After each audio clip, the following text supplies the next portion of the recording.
Viborg is a city in Denmark. It is an old city, but it has only a few old buildings. A great fire destroyed most of the old town in 1726. Mr. Andersen was writing a book on the history of Denmark. He went to Viborg in 1891. He wanted to study the history of the town. He stayed in an old building in Viborg, the Golden Lion Inn. The inn was nearly 350 years old. Andersen asked the landlord for a large room. The landlord of the Golden Lion showed him two rooms, room number 12 and room number 14. There were 3 large windows in each room. The windows looked onto the street. Andersen chose room number 12. In the evening, Andersen went downstairs for supper. He saw a blackboard. The names of all the guests were written on the blackboard. Andersen saw that the inn was full. There were no empty rooms. Andersen noticed that there was no room number 13. 13 is an unlucky number. Many people do not want to stay in a room with an unlucky number. When Andersen went upstairs to bed, he tried to unlock his door. It did not open. Then he saw that he had made a mistake. It was the wrong room. The number on the door was number 13. He heard someone moving inside the room. "I'm very sorry," he said, and went to the door of room number 12. Perhaps the servants sleep in room 13, Andersen thought. He decided to ask the landlord about it the next day. Andersen lit the oil lamp and looked round. Room number 12 looked smaller by lamplight. Andersen was tired. He went to bed. In the morning, Andersen went to the town hall.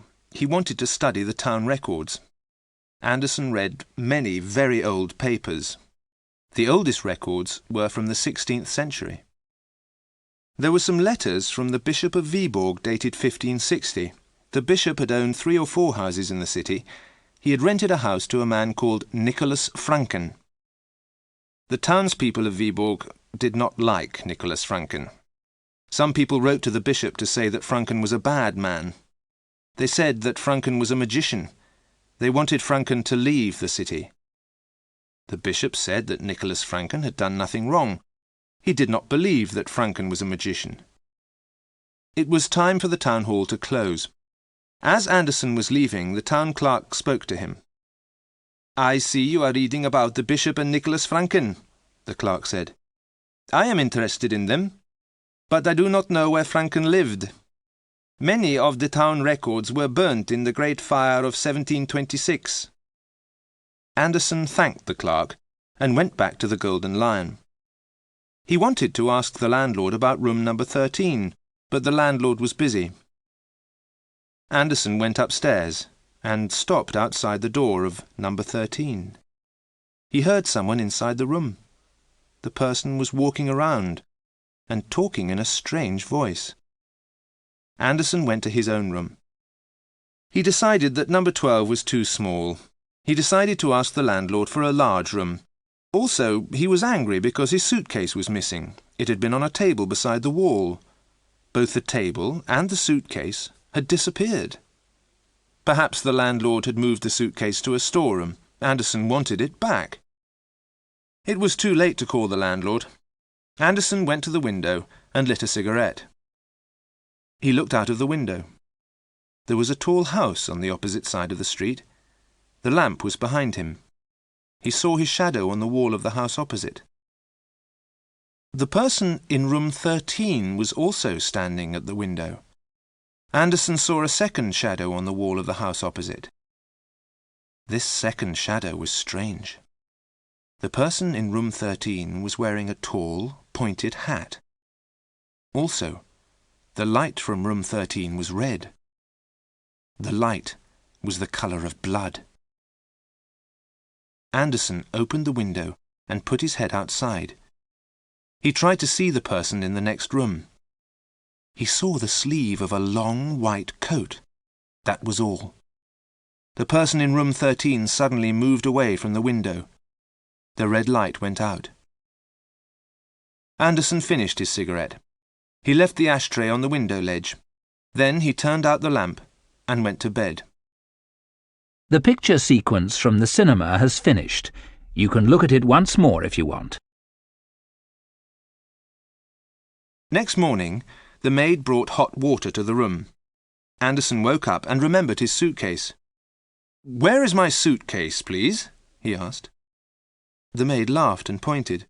The suitcase was on the table beside the wall. It was exactly where Anderson had left it. He noticed another strange thing. His ashtray was on the middle window ledge. He clearly remembered smoking his cigarette by the end window, next to number 13. He finished dressing and decided to visit his neighbour in room 13. He was surprised when he went to the door of the next room. The next room was number 14. Anderson was frightened. Was he going mad? After breakfast, he went to the town hall and read more of the old papers. He found only one more letter from the bishop about Nicholas Franken. A group of townspeople had tried to make Franken leave Viborg. They had gone to Franken's house, but Franken had disappeared. The bishop wrote that no one knew where Franken had gone. That was the end of the matter. That evening, Anderson spoke to the landlord of the Golden Lion Inn. "Why is there no room 13 in the inn?" he asked. "Many people won't sleep in a room number 13, the landlord replied. "They say it's unlucky." "Then who is in your room number 13? asked Anderson. "There isn't a room number 13, the landlord said. "Your room is next to room number 14. "Of course," said Anderson. "I must have made a mistake. Would you like to come up to number 12 for a glass of brandy and a cigar?" "I'd like to very much," said the landlord. They went upstairs together. They went past room number 10 and room number 11 to reach number 12. The landlord looked at the inside of number 12. "This room looks very small," he said. Anderson poured 2 glasses of brandy. Both men lit cigars. Anderson opened the window to let out the smoke. There was a red light and a shadow on the wall of the house opposite. The light came from number 13. The shadow was dancing wildly, but there was no noise. Anderson sat down to drink his brandy. He wanted to tell the landlord about the strange things he had seen. Suddenly, a terrible noise came from the next room. "Is that a cat?" asked Anderson. "Or is there a madman in the room next door?" "It's Mr. Jensen," said the landlord. "He often stays in room 14. The poor man must be ill." A loud knock sounded on the door of Anderson's room. Suddenly a man opened the door and came in. "Please stop that terrible noise," the man said. "Mr. Jensen," the landlord said. "We thought you were making the noise." The 3 men looked at each other for a moment. Then they went out quickly into the corridor. The noise was coming from the door of room number 13. The landlord banged on the door and turned the handle. The door was locked. "I'll bring men to break the door down," the landlord shouted and ran down the stairs.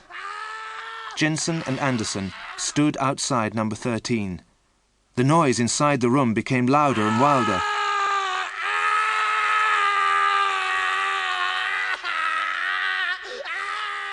"I want to tell you something strange," Jensen said to Anderson. "My room has 3 windows in the day and only 2 at night. Perhaps you think I am mad." "Good Lord, my room is the same," said Anderson. "My room looks smaller at night than during the day." The door of number 13 opened suddenly, and an arm came out. The arm was thin and covered in grey hairs. The fingernails were long and dirty. Anderson shouted and pulled Jensen away from the door. The arm disappeared and the door closed. The sound of mad laughter came from number 13.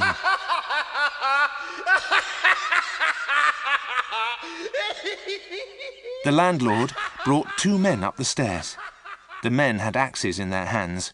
They swung their axes against the door of number 13. Suddenly, the men cried out and dropped their axes. They had hit a wall. The door of number 13 had disappeared. In the morning, workmen pulled up the floor between rooms 12 and 14. Under the floor, they found a box. There were old papers inside the box. Andersen thought that the papers belonged to Nicholas Franken, the man who had disappeared in 1560. No one was able to read the writing on the papers. It was in a strange language. The writing was brown. The ink looked old. But Andersen did not think it was ink. He thought the papers were written in blood.